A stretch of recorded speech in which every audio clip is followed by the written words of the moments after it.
Estamos aqui outra vez com uma pergunta instigante que veio de uma das maiores cabeças do século XX. O que é o amor sem a compreensão?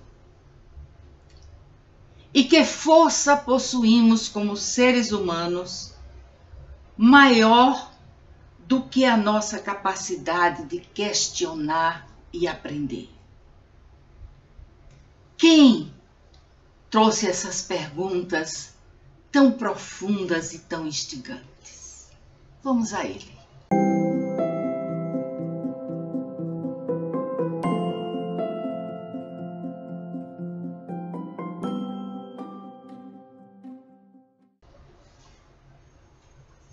Carl Sagan era um cientista, mas segundo os relatos da sua assistente e esposa, Anne Druyan, que foi quem compilou esses documentos, ele tinha algumas qualidades que ela associava ao Antigo Testamento.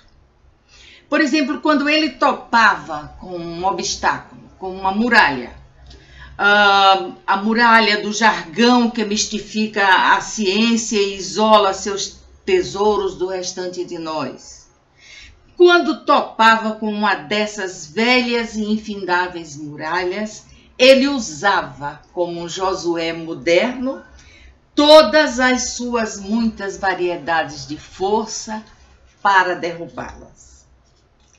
Quanto mais ele aprendia sobre a natureza, sobre a vastidão do universo e as incríveis escalas do tempo, da evolução cósmica, mais ele se encantava.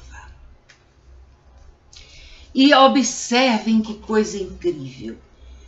Apesar de ter se tornado, vamos dizer assim, um batalhador contra a ignorância, a crença ignorante, ele levava a ideia de Deus tão a sério que ela tinha que passar pelo mais rigoroso escrutínio.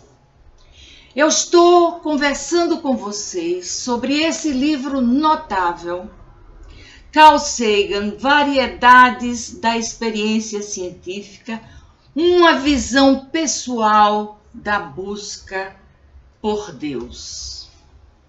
E não vivemos todos nós nessa busca incessante? Mesmo aqueles que negam a existência de Deus, ainda assim se empenham em demonstrar a sua não existência. Porque essa é uma batalha pessoal que travamos conosco mesmo. Somos induzidos a crer em Deus é como quase uma ideia inata, mas também pela educação que recebemos, somos induzidos a crer. O tempo passa e as nossas reflexões nos levam a começar com as dúvidas. Carl Sagan, ele questionava que o Criador eterno e onisciente descrito na Bíblia, ele questionava como era possível que pudesse afirmar com convicção tantos equívocos fundamentais sobre a criação. Ele não conseguia, eu vou usar uma expressão banal, engolir que o Criador de todas as coisas fosse tão inocente e tão despreparado sobre coisas fundamentais da criação.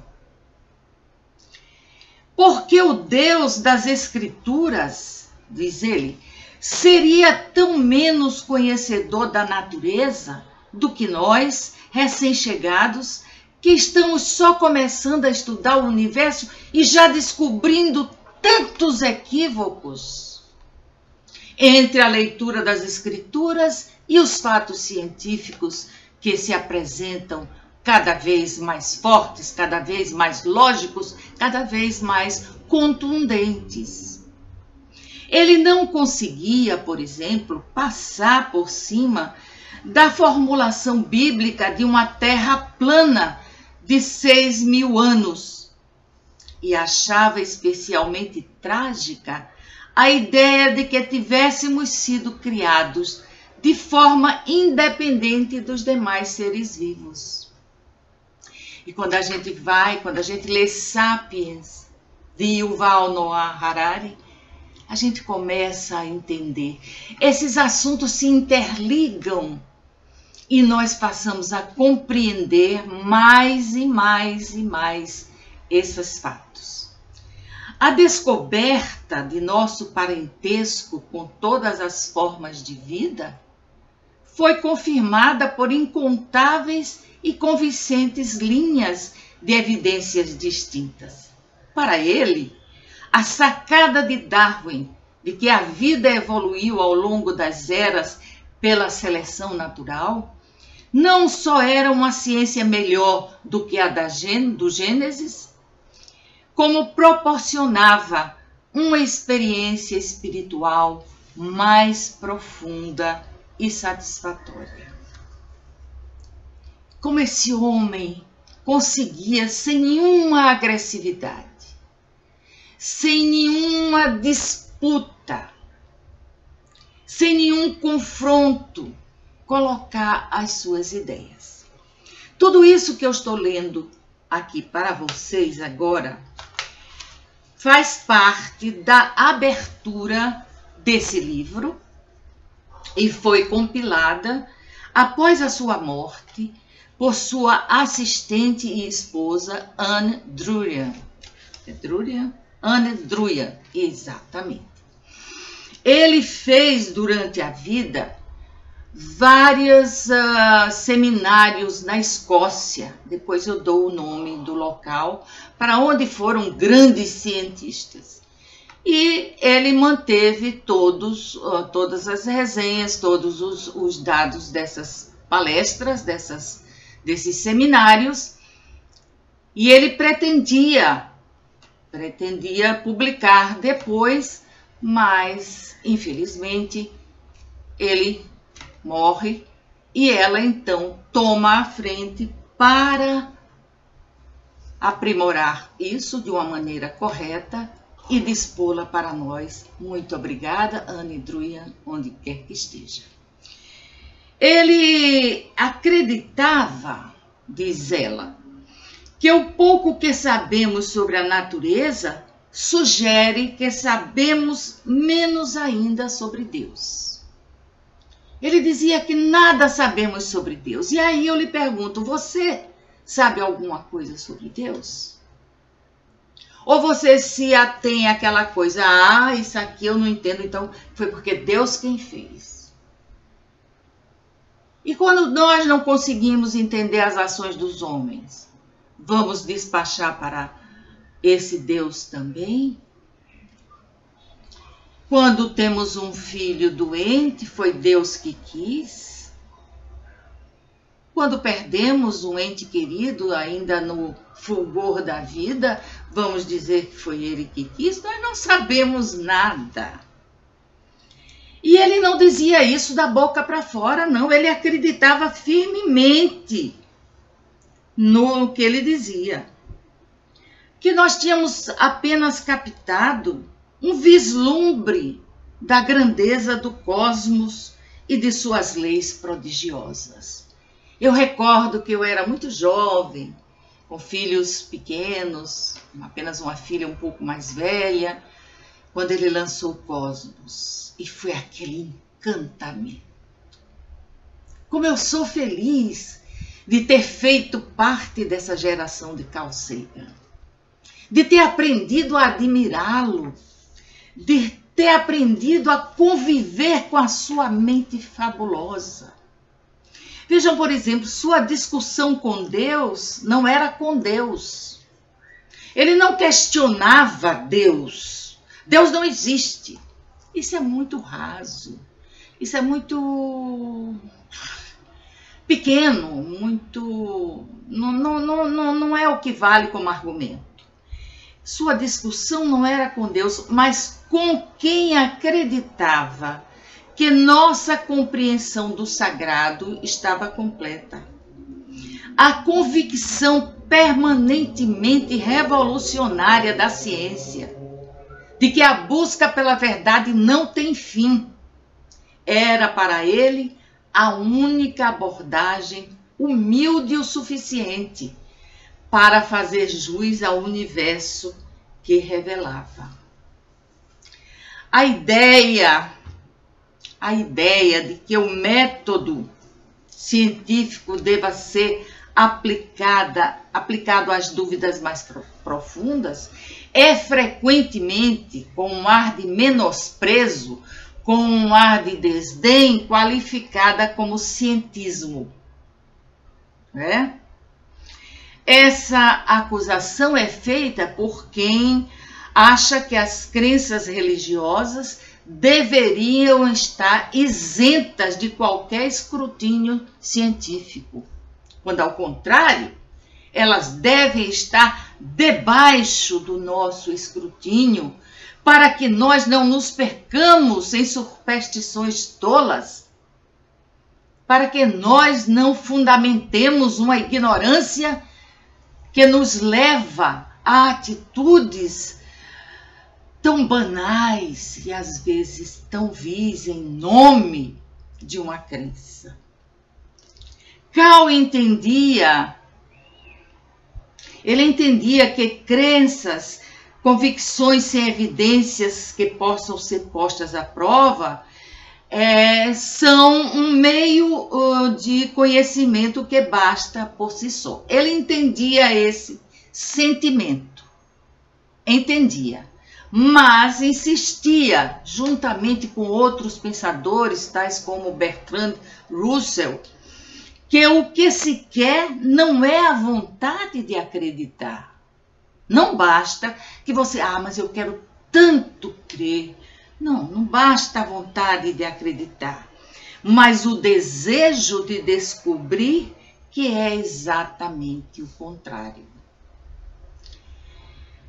Em todas as coisas, até quando enfrentou seu próprio e cruel destino e sucumbiu a uma pneumonia, depois de passar por 3 transplantes de medula óssea, Cal não queria só acreditar.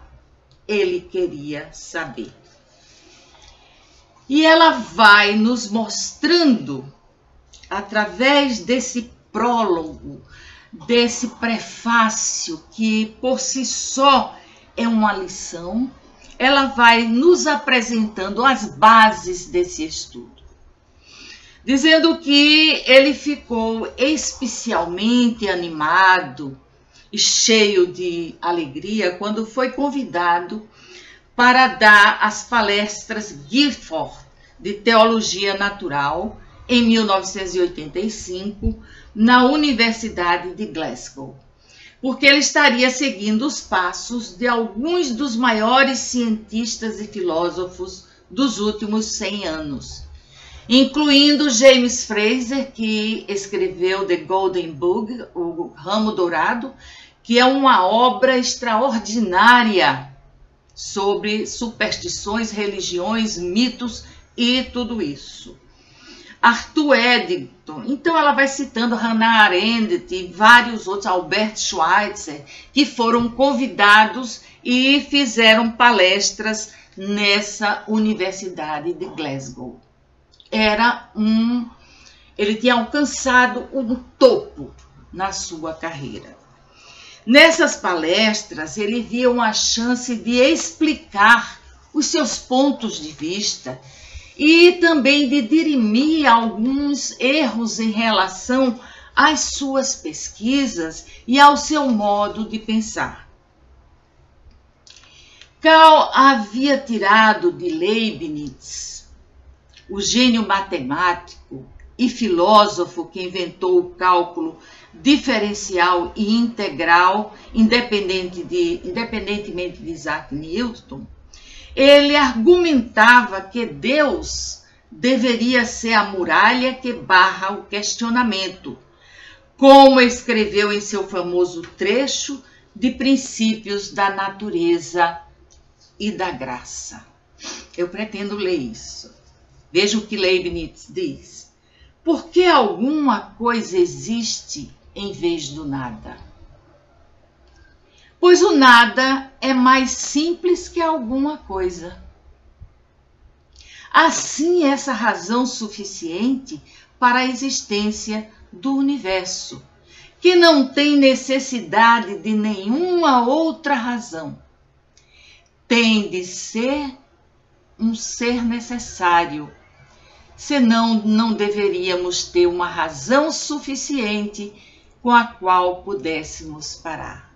E aqui é o ponto que importa, porque logo abaixo Carl Sagan anotou: então não pare. E ele não parou.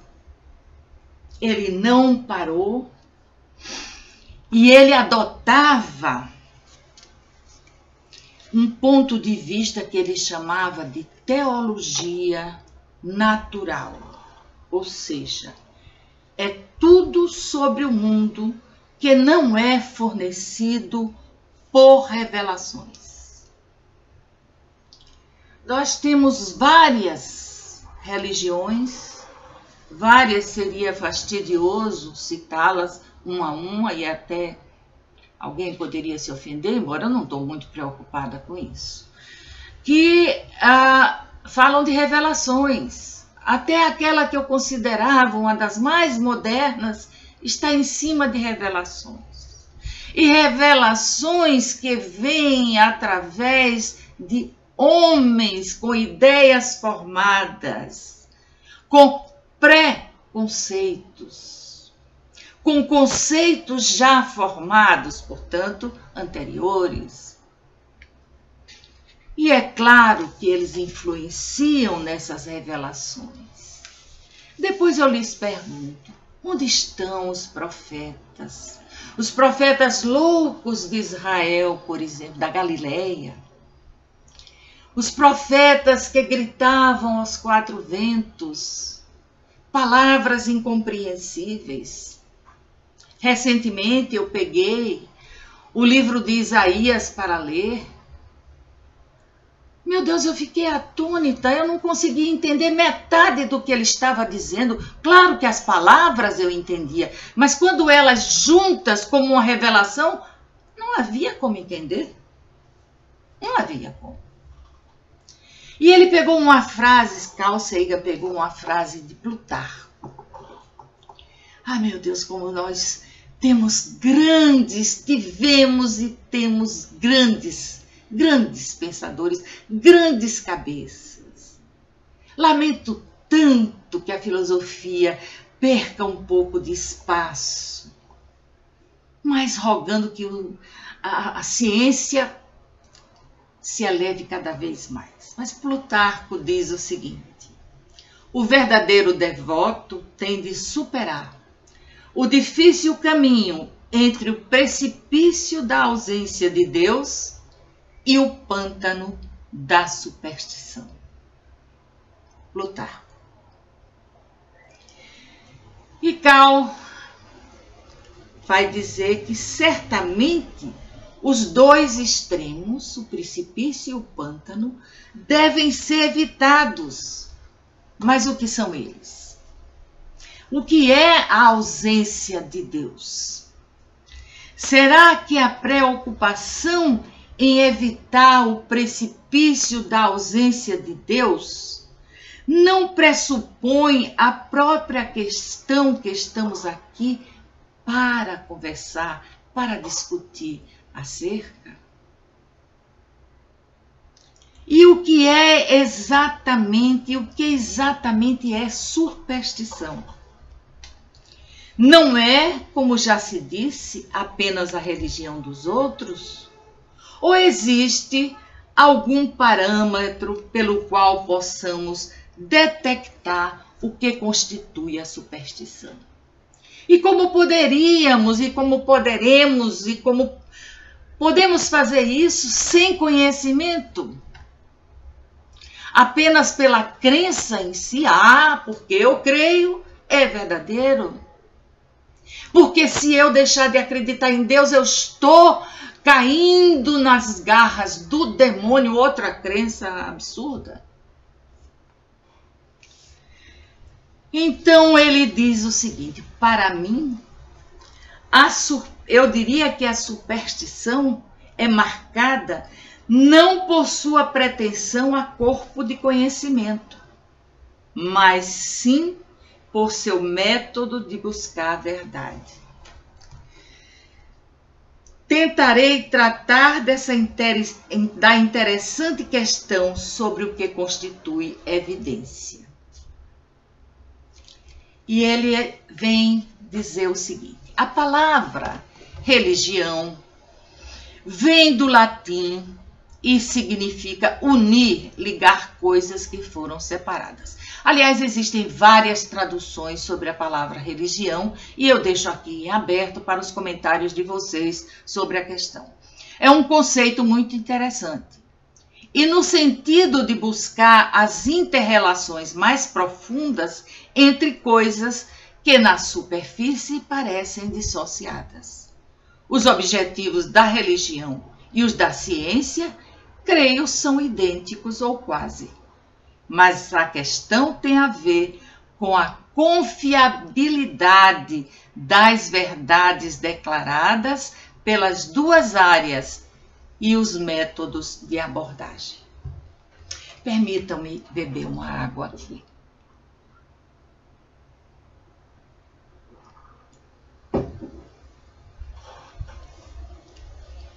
De longe, o melhor jeito que conheço de deflagrar a sensação religiosa, o sentimento de temor, é olhar para o céu numa noite clara. Desse lado de cá, ele começa a mostrar, não sei se vai dar para vocês verem, várias imagens do cosmos. Imagens incríveis que vão trazer, que nos trazem assim uma profundidade que só com vocês com o livro na mão e na Amazon tem, não está muito caro. Procurem lá porque vale a pena. Ele diz também que Albert Einstein disse o seguinte: defendo que o sentimento religioso cósmico é o motivo mais forte e mais nobre para a pesquisa científica. Essa perspectiva da pesquisa científica oferece uma calibração do lugar onde estamos. Muitas religiões já tentaram erguer estátuas muito grandes de seus deuses. Ele diz isso porque quando você olha o cosmos, quando você olha a infinidade de mundos, quando você descobre as supernovas, a explosão de uma estrela e tantas coisas, eu, por exemplo, fico profundamente temerosa desse mundo ainda tão desconhecido. Mas ele vai nos dizer, quando ele manda a gente olhar uma noite estrelada, que é para a gente adquirir a dimensão da nossa pequenez. E por tabela, da pequenez do Deus que nos criou. Mas isso é outra conversa.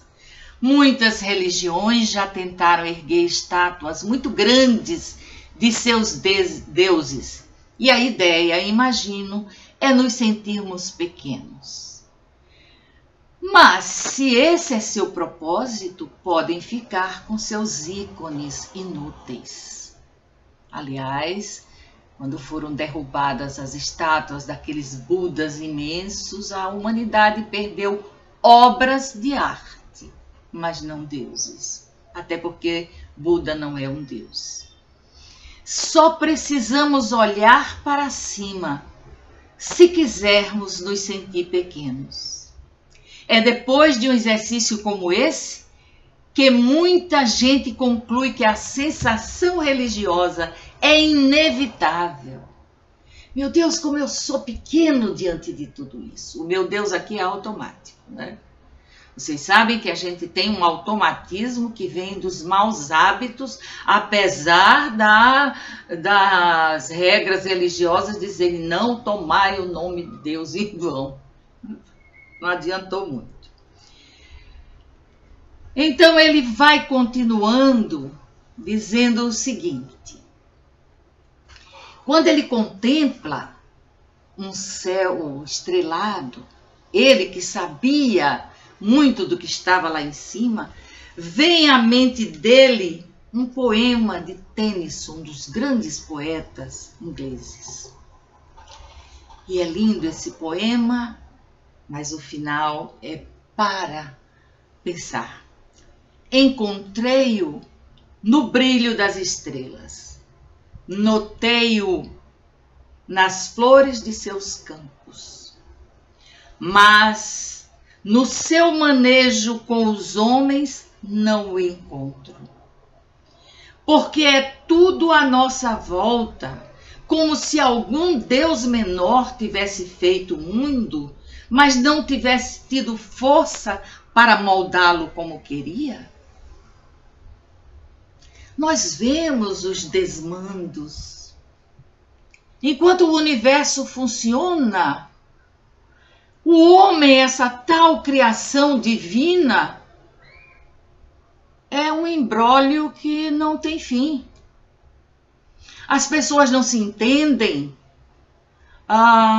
os casais não se entendem, pais e filhos não se entendem, as famílias não se entendem, os vizinhos não se entendem, os condôminos não se entendem, os funcionários não se entendem, os cientistas não se entendem, mas eles seguem um protocolo e terminam chegando à razão dos fatos comprovados. Mas nós, a ralé miúda que fica para trás, não nos entendemos. Políticos só se entendem quando se vendem ou quando compram. Então isso sugere uma conclusão mais ampla. É a ideia de um Criador imortal. Por definição, um Criador imortal é um Deus cruel, porque ele, por jamais ter que enfrentar o medo da morte, cria inúmeras criaturas que precisam enfrentá-lo praticamente todos os dias. Por que ele faria isso? Se ele é onisciente, poderia ser mais bonzinho e criar imortais a salvo do perigo da morte. Ele sai por aí criando um universo em que pelo menos várias partes e talvez sua totalidade morrem. E em muitos mitos, a possibilidade mais temida pelos deuses é que os seres humanos descubram o segredo da imortalidade ou até, como no mito da Torre de Babel, por exemplo, tentem chegar ao céu. Será que não é daí que vem aquela proibição naquela história, naquela lenda de Adão e Eva, naquela história de Trancoso? Porque como é que eu crio tudo e chamo a atenção justamente para aquilo que eu não posso chegar junto? Se eu já sei, como sou onisciente, que eles vão chegar junto. Há um claro imperativo na religião ocidental de que os seres humanos têm que permanecer como criaturas pequenas e mortais. Por quê?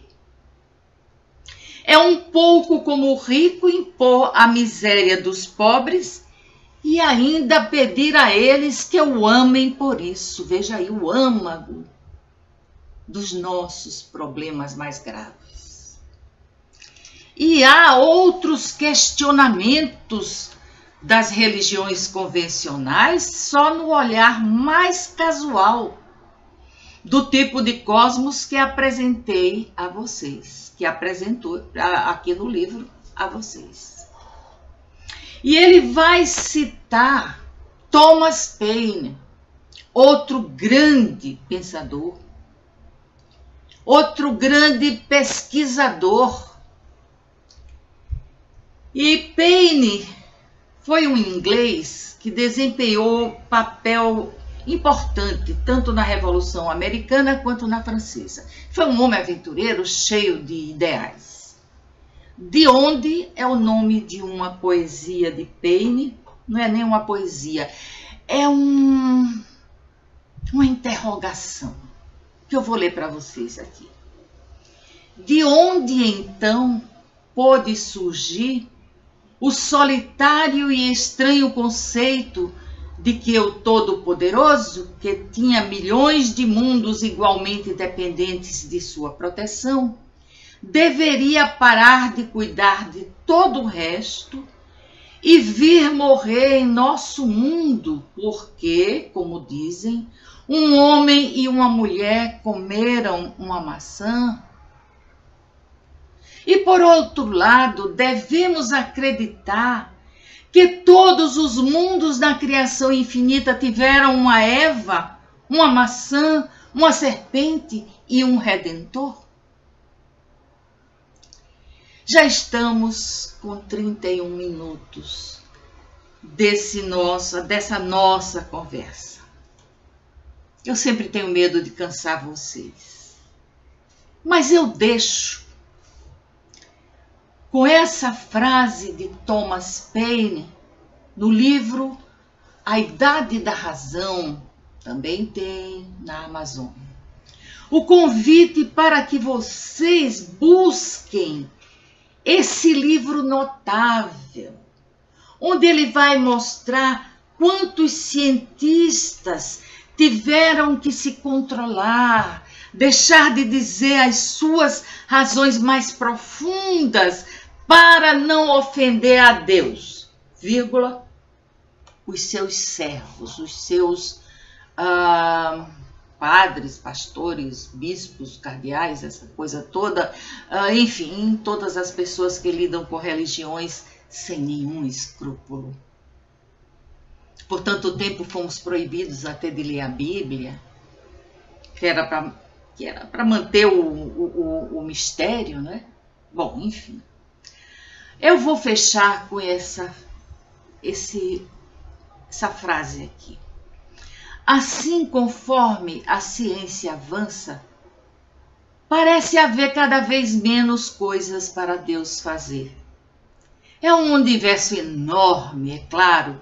Portanto, ele ou ela, ele aqui é bem politicamente correto, portanto, ele ou ela poderia ter utilidade em muitos lugares. Mas o que claramente vem acontecendo é que está evoluindo diante de nós um Deus das lacunas. Isto é, o que não conseguimos explicar é que é atribuído a Deus. Depois de um tempo, achamos a explicação e a coisa deixa de fazer parte do domínio divino. Os teólogos, por força dos fatos, abrem mão dela, que na divisão de tarefas passa para o lado da ciência. Já vimos isso acontecer muitas vezes. Então, o que aconteceu foi que Deus mudou. Se existe mesmo um Deus do tipo ocidental, estou, é claro, falando apenas metaforicamente, ele é muito cuidadoso, não é? Deus evoluiu para o que os reis chamam Ruafana, ou seja, um rei que não faz nada, que cria o universo, estabelece as leis da natureza e aí se aposenta, indo para algum outro lugar. E eu recordei agora a poesia do poeta baiano, onde estás, Deus, que não nos escutas? Meus caros, minhas caras, pessoas queridas que têm prestigiado esse canal, que não tem nenhum outro objetivo a não ser aprender junto com vocês, trazer para vocês coisas estimulantes. Deem sua opinião, deem o seu like, digam o que vocês têm vontade, de ser feito aqui trabalhos que eu tentarei na medida das minhas pequenas possibilidades. Então, até qualquer hora e fiquem bem.